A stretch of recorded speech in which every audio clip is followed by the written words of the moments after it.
the speaking gigs. Like, none of those things I had experience doing. People have just approached me with the concept and have been like, are you up for it? And I'm like, let's do it. Doesn't matter if I don't know. It doesn't matter if I've never done it before or I'm very nervous / scared about it. I will say yes, and then we will figure it out. And things have come out of every time I do that. The voice you just heard is Itzel Islas.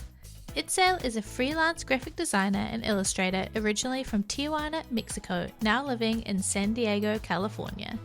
Itzel's work is inspired by Mexican culture, vibrant, colorful palettes, and playful elements of everyday life.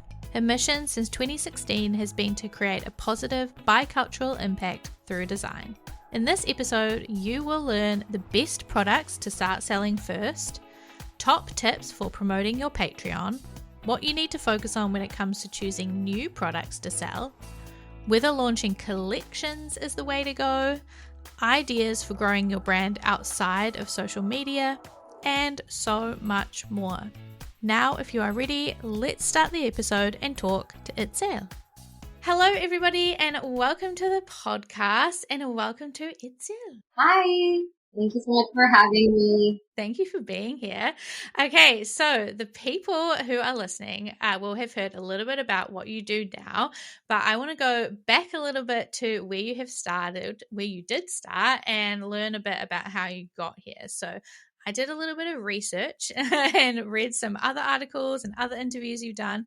And I read that after you went to school, you were kind of designing apparel for another company before you started doing your own art, right? So I want to know kind of how you got from designing for another company and then got into designing your own art. So you want to tell me a little bit about that?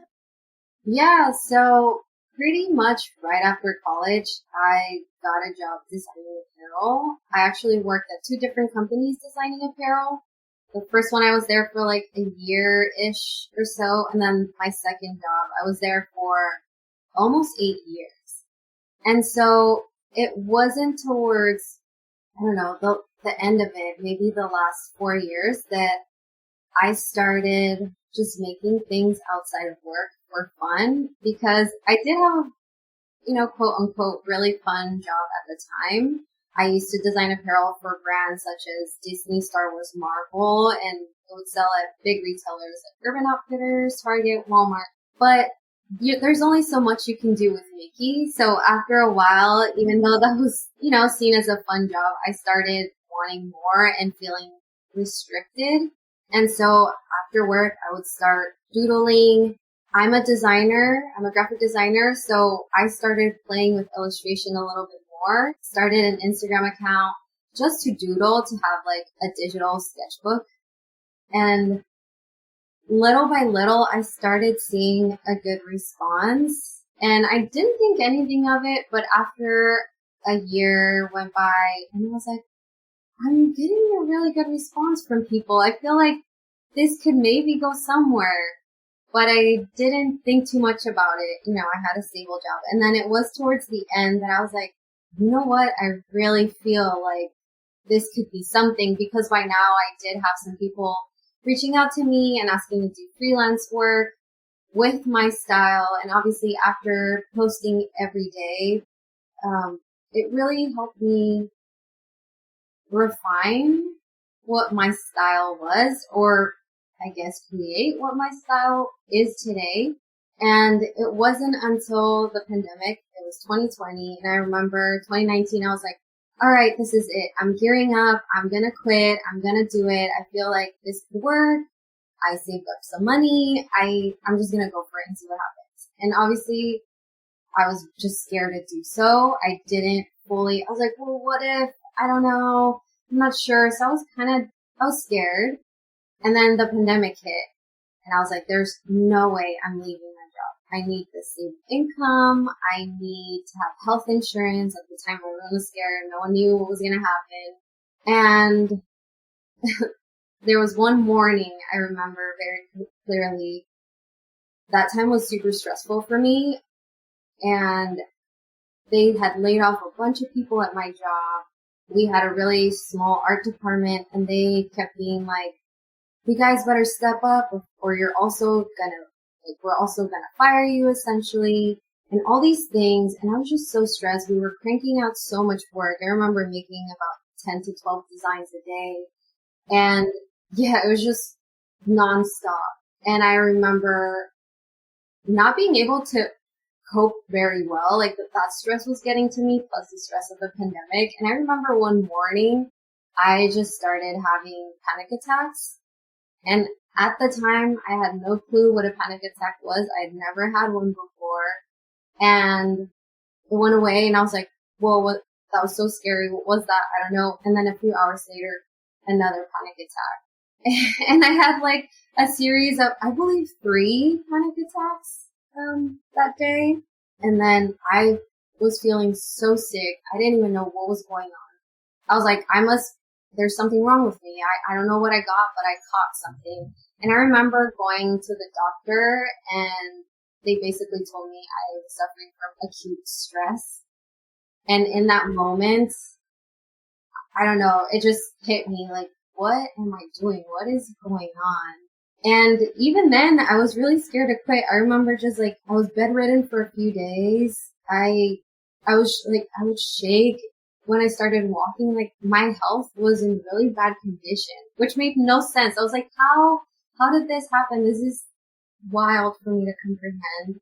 And ultimately, I remember I requested a few days off, and then I didn't feel okay to come back after those 2 days. I requested a week, and I still didn't feel okay to go back. I requested 2, and I had been working there for a long time, so I had a lot of vacation time. And there was, I think it was like week 2, I was literally, the thought of going back to work made me feel terrible. And that's when I knew, I was like, there's no way I can go back for my health. I just need to figure this out. And so I remember that's when I emailed my art director, and I told them like, hey, I'm really sorry. I just can't come back. And it was very unlike me and my work ethic. I had been there for so long, and it felt extremely weird. But that's what kickstarted it. And, you know, it was unfortunate how it went down, but I'm very glad to be here. Yeah. Oh, man. I mean, I'm sorry that you went through that, but I mean, it's obviously worked out in the end, and I can absolutely relate to that because that's not exactly the same, but my business started because I was in a horrible work situation. And I'm sure there's a lot of artists who can relate. Either they were in that situation, or maybe they're like currently in that situation. And yeah, it's definitely a relatable situation, right? That there's creatives out there that are struggling, and that there's a work situation that you're like, I need to get out of this, or it's maybe you have just come out of it or something.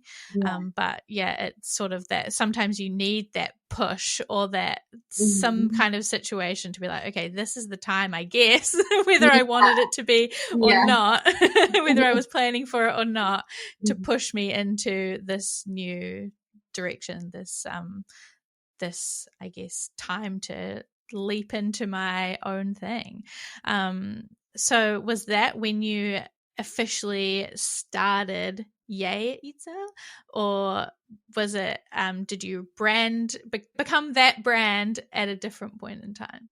Well, so I started it, I guess, like a couple years before that or so, but it was never with the plan of making it an actual business or a real brand. Never. It was just literally, I couldn't figure out, my name was taken on Instagram. I couldn't figure out what to write. I say yay a lot, and I was just like, that worked, and I never changed it. So, but 2020 was when I decided to be like, all right, well, this is a real business now, and I'm getting freelance already. I'm making products, so we'll. Yeah. Okay. Right. That sounds good. And I love that, like, so many people are like, I don't know, my name was taken. That's how so many people pick a handle or pick a business name. Okay. And so in terms of like visually branding, what did you do in the beginning to brand your business, in terms of like, logos, colors, fonts? how did you decide any or all of that in the beginning, if you did at all? Yeah, so in the very beginning, I didn't. I was just playing. I think the part that feels really good about my brand is I'm thankful that I didn't start it with the goal of having it become something, because I feel like I have a lot of friends that are in that position, and it puts so much pressure to need it to be something or need it to generate income. And I'm glad that when I started it, it was just literally my digital sketchbook. So I wasn't tied to anything. I didn't need it to make money. I was just having fun. And so I started playing with just anything that felt good, anything that felt fun. I used all colors. And then little by little, I noticed I was gravitating towards certain colors more. And slowly I decided, I was like, oh, well, those colors look good together. I should make them more cohesive. And I created a color palette for myself. And then as I was making products, little by little, I was like, well, I need to brand them a little better. Some people are reaching out about wholesale and carrying some stuff. So maybe I should make myself a logo. I mean, I do design a lot of logos. I should make one for myself. Yeah. And so, yeah, everything was just very organic. Yeah. And so now you obviously have like, that's very fleshed out. You have a logo, you have this like illustration of you that kind of serves as your profile picture. You have like a set kind of color palette that you use across like those Instagram highlights and things. So how has that happened? Has that still been, I guess, part of that organic process, or have you kind of sat down and gone, okay, I need the logo, I need the colors? Like, yeah, tell me about that process. Yeah, there was a point where I sat down and I was like, okay, I need to create myself a brand, some sort of guide. And so but it was pulled from everything that I was already using. So it didn't feel too difficult or anything. I also always create my own fonts and use my handwriting for everything. Yeah. So I just started creating alphabets and being like, okay, these are the brand fonts, going off of what I've already been using for the account. So it was basically just gathering everything I had been doing and putting them all in one place and being like, okay, this is the look. And sometimes I'll go a little bit outside of it, like not super, super tight, but yeah, there is a guide I go for. Yeah. But yeah, I love that. And if like anybody listening, like will go to your Instagram or your website and things, it's very clear that you have done that. Like you can see even, you know, when you're promoting something, like, yeah, you can see you've used your font or your illustrated lettering, and those color palettes. You can see, I love like how you have those highlights on your Instagram that all use that same, the color palette and everything. Yeah. And it makes a difference, right? It creates this very you vibe that everything feels like you. So I love that. And out of curiosity, because I know everybody listening is going to want to know, how do you create your own fonts? So, I mean, this is nothing fancy. I basically just create them all in Illustrator. I used to have some that I had in a sketchbook, and then I scanned them and then cleaned them up in Illustrator, or like created them in Illustrator. But they just live as that. I'm currently in the process of making my life easier, which I feel like designers listening and be like, oh my gosh, why are you doing so much work? But I'm in the process of making them actual fonts, so I just type them up. But there is something, yeah, I mean, that just makes more sense. But there is something about, I like the playfulness of putting each letter and then making sure it goes or it looks the way that I want them to look. And if I want to be playful, or if I want to update a little bit of the letter, or I don't know. I feel like this is repetitive, but yeah, my work is very organic, and I do like to keep the feel of that. Yeah, I love that. Yeah, it makes sense that you would want to be able to like move them around and update them. I think that makes sense. Yeah, there is like a tool that you can use, which is probably what you're using now, to try to like actually turn them into a typeface. So I can't remember what it is off the top of my head, but I will find it and I'll link it in the show notes if people want to use that, because it's fun and a lot of artists love doing that. So Yeah. I'll leave that in the description. Okay, let's talk about like your products now. So when you started, I read that you started with like small pieces of apparel, right? You started with stickers and keychains. So tell me about why you started with those products, and how it went starting with stickers and keychains. Yeah, so I've always really loved stickers.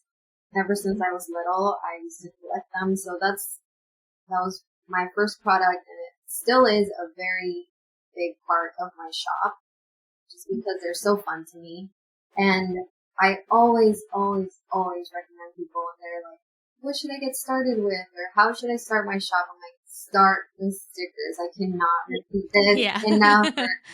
Yeah, just because they're easy to produce, you can get as little as 30 or 50 pieces done. They're so cheap to ship out. You just need an envelope, which is like 70 something cents now, or an envelope and a stamp. The stamp is like 70 something cents now. So it's very affordable, and it's a way to gauge if people are interested in your work, and also maybe certain illustrations, just to see the response of friends and people.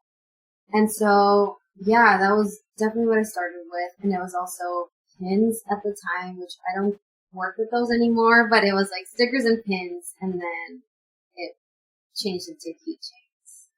So those were my first products. Yeah.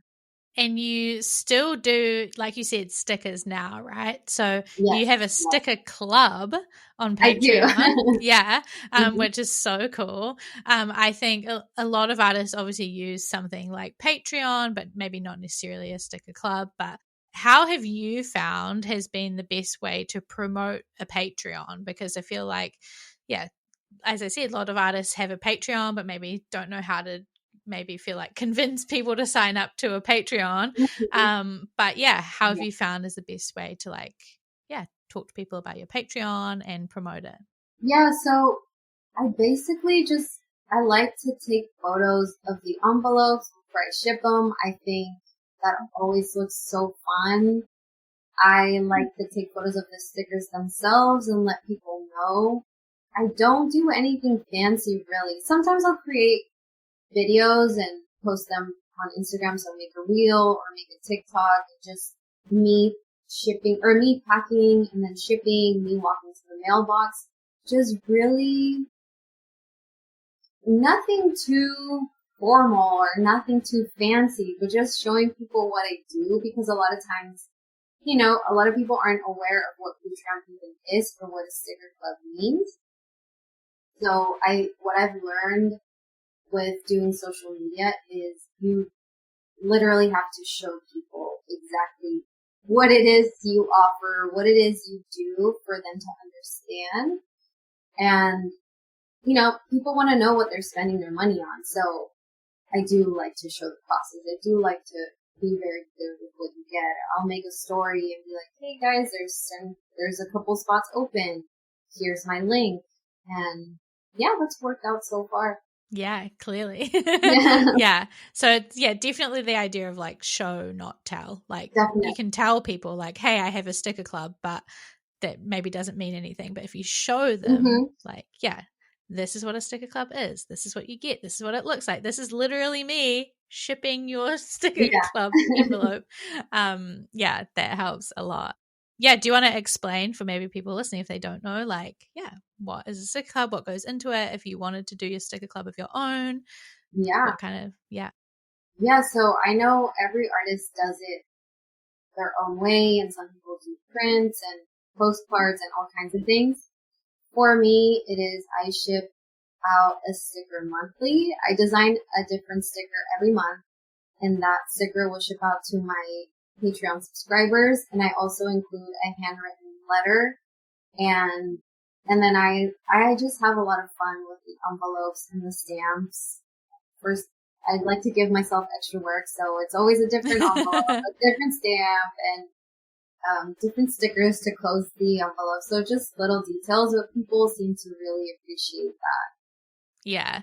And it is like so satisfying. I saw photos on your Instagram of you like holding all the envelopes and they're like a rainbow of colors. Yeah. It's like, oh, it's so cool to see. It's awesome. Thank you. Yeah, I love that. It's such a good idea and such a satisfying thing for people to like receive. Like, who gets cool, fun mail anymore? No one. Yeah. So to get like actual mail and it's a fun sticker, incredible. I love that. Okay, so outside of stickers, you also now obviously have way more things. You also have things like berets, earrings, tote bags, cups, prints, all of the things. Yes.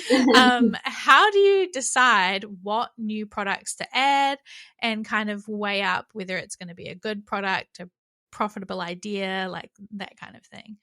It's most of it is trial and error, and it's very much driven by, it sounds selfish, but something that I want.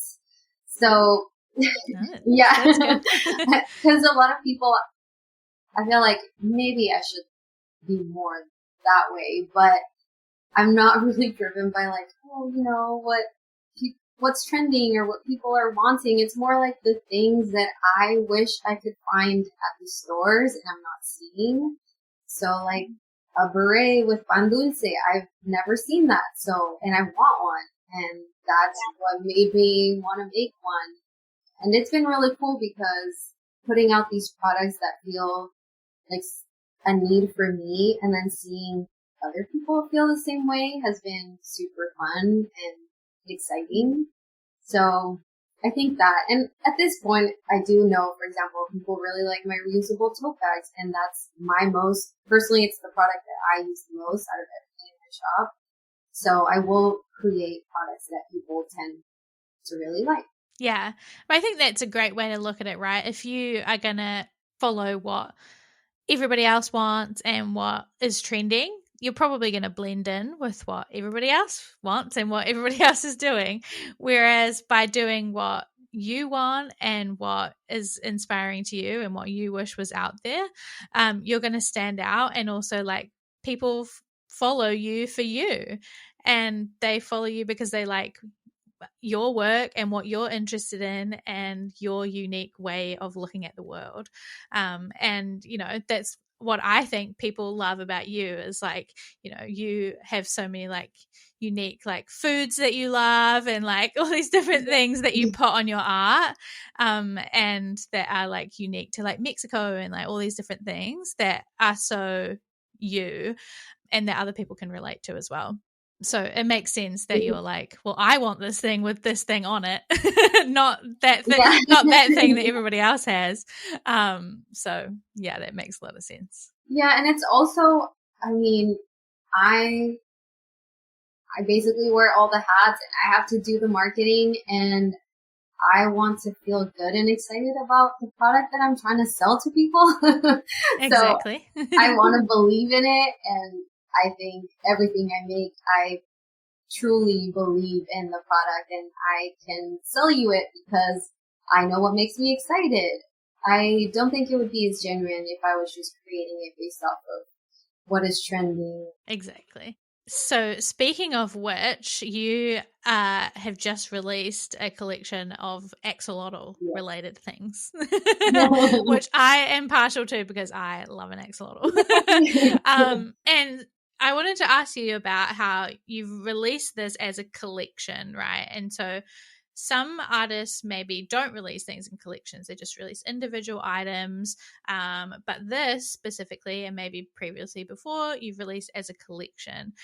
So how do you think that releasing it as a collection is maybe better or more advantageous? Like, tell me about the thought process behind releasing a collection versus individual items. Yeah, I don't know if I know that one is necessarily better than the other. I think I could design everything and drop it little by little, but and that might be, I don't know what that would be. I design background maybe, or my, it just does something, it appeals to me to see it all as a collection.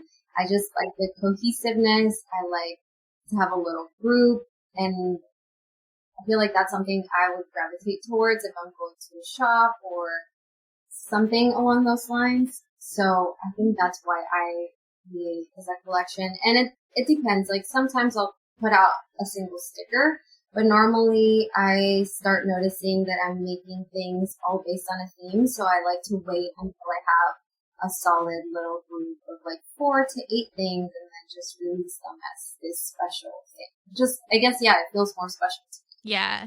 Do you find that when you drop a collection of things, people buy multiple things in that collection? Have you found that? Definitely. Yeah. Yeah. So it maybe makes sense that, like, if people really resonate with axolotls, for example, they're going to be like, oh my gosh, finally, Itzel has launched this axolotl thing. I can't wait. And I'm going to buy all the axolotl things. I've been waiting for the axolotls. Yeah, okay, I love that. I was just, curious because I'm sure, people have maybe thought about like, oh, should I release a collection? Should I launch like maybe just one special thing or whatever? So it's just an interesting thing to talk about. And you obviously share all of these things on social media, and on Instagram you have 33,000 followers just casually. Yeah. So what do you think is working for you right now when it comes to like growing and engaging your audience on social media? I think for me, so far, I think this is since the moment I started, it's been remaining really true to who I am and really just trying to be really authentic with my work and my voice. And I think people really resonate with that and they really connect with that. I think that's my main thing, honestly. And I try not to stress too much on the algorithm because it changes every single day. There's nothing we could truly do about it. Yeah, I feel like there's thousands of people telling you how to do it one way and how to grow and how to, but it all changes. It's all so, what's the word? Fickle, essentially. And so, obviously I do the posts, I try to do the reels, but other than that, I just try to put out things that are authentic to me and that I believe in, and I think people resonate with that. Yeah, definitely. And I think, as I said, people go and check out your Instagram, but you can see that, like, you can see that you're posting like work and content and things that are exciting to you and that you're passionate about. And whether that's like, your work or like events that you're going to or topics you're talking about, you're obviously very passionate about them and the things that matter to you. And so that comes across, and it's definitely like something that you want to follow and where you want to engage in. And also, like, I feel like your profile and your brand is full of so much like color and joy, and that's just like reflects you as a person. And so it definitely comes across. So I think you've done a great job there. What do you think about strategies other than social media? So have you found anything other than social media that's worked well for you?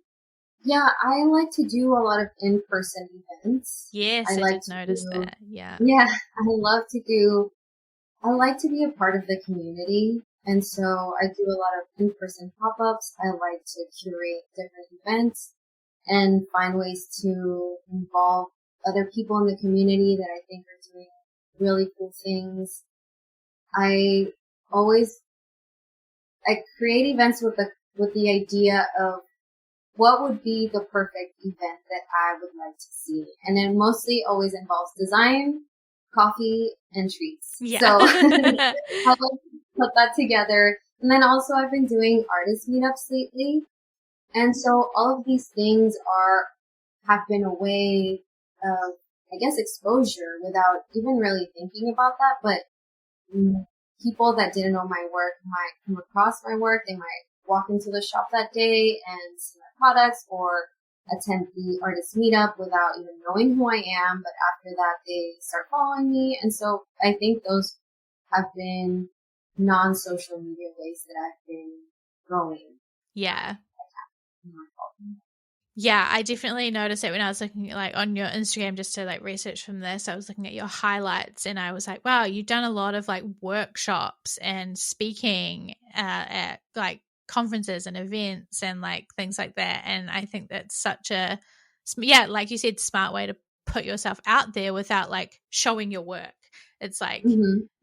I might not be like saying like, here's this thing you should buy, but it's like, hey, let me teach you how to do this thing, or let's all come together and make this thing together.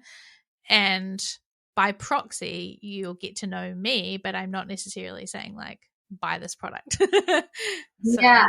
And I think like something I do and I want to encourage people to do that too is like you mentioned the workshops and you mentioned the speaking gigs. None of those things I had experience doing. People have just approached me with the concept and have been like, are you up for it? And I'm like, let's do it. Doesn't matter if I don't know. It doesn't matter if I've never done it before or I'm very nervous / scared about it. I will say yes, and then we will figure it out. And great things have come out of every time I do that. I love that. That's such a great message, or yeah, like lesson, because those things are definitely scary. And I think a lot of artists tend to be like introverted people. Not a full generalization, there are a lot of extroverted artists, but you know, a lot of us are introverted people who are prefer to not do those things, but it definitely can be worth it. And like, I used to be so introverted, but just by trying these things and yeah, saying yes and practicing and learning, I've gotten a lot better. So it definitely helps. So that's great advice. My last couple of questions are the questions that I ask everybody on the podcast. So I would love to know what you think is the number one lesson that you have learned about branding your passion. Oh, lesson. Oh my gosh. The biggest lesson that I've learned. I think, also sorry. I'm like, my brain thinks in Spanish a lot, and sometimes this is very silly, but I learned like American English, so sometimes if there's like any like English accent or Oh Australian, yeah. my brain is like computing a little bit. Yeah. Okay, yeah, the biggest lesson so far is definitely try to be your most authentic self because people really, really resonate with that. I think if you're pretending to be someone you're not, or you're trying to follow a certain trend, I don't know how, but people can tell. And so I just always try to encourage people to just be genuine with the work they do. Try to think of what makes you happy, what sparks joy, connect to your middle school, high school self, and try to go back and pull from that for experience and inspiration. I have found that that has been the biggest lesson for me of having people resonate with my work. And I think the other thing would be to be nice. Being nice has taken me so far. It seems something so simple, but just being nice and being patient, because obviously growing a following or building a brand or getting anywhere takes a lot of work and a lot of patience and time. It's taken me since I started 10 years, over 10 years to be the designer that I am today. So I always like to remind people to try to be patient because nothing happens overnight. Okay, awesome. Well, thank you so much. That was an incredible conversation. Do you want to tell the people what you have going on and where they can find you? Yeah, you can find me on Instagram as Itzel, and I'm pretty much Itzel on all the platforms. So TikTok, Threads, and then my Patreon is patreon.com/Itzel. And yeah, I think I post most of my updates and things that I have going on Instagram. So I think that's the main place for me. Yeah, amazing. And if you want some incredible stickers, join the sticker club, or some incredible other amazing products, then check out the shop. That is where you want to go. Okay, well, thank you so much for joining the show, and goodbye, everybody else. Thank you so much. Nos vemos. Thanks for listening to this week's episode of Brand Your Passion. If you enjoyed this one, it would mean the world to me if you could share it on social media and make sure to tag me at Maker and Moxie so that I can see and share it too. It really does help to get the show out there, which means that we can all work towards that Maker and Moxie vision of making the world a more creative place, one brand at a time. Thanks so much in advance, and I will talk to you in the next one. Until then, keep creating.